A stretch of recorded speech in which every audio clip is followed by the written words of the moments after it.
বাঁধাকপি খেতে খেতে আমরা বোর হয়ে যাই, তাই না?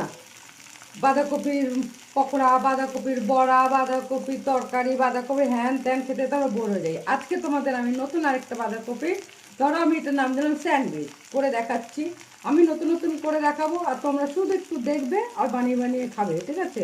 এবার এটা দিয়ে দিলাম, তেলটা গরম হয়েছে আর এরকম বাঁধাকপিটা গোল করে কাটবে, কেটে এরকম করে দিয়ে দেবে।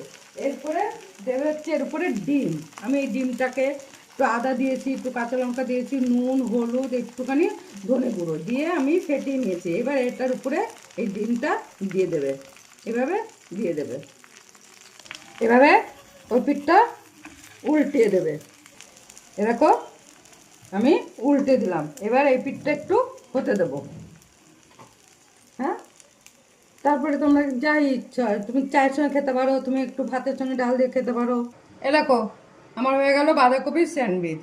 আমার দেখো কোনো এডিট করা না, কিন্তু আমি পুরো রিয়েল তোমাদের দেখাচ্ছি। তোমরা এইভাবেই করবে, করে বাড়িতে খাবে বানিয়ে, খুব টেস্ট লাগে। এর মধ্যে একটু যদি সস দাও দিয়ে দেবে, আর যদি ভালো লাগে সবার মাঝখানে একটু ছড়িয়ে দেবে, আর তোমরা একটু লাইক কমেন্ট করে দেবে। ধন্যবাদ।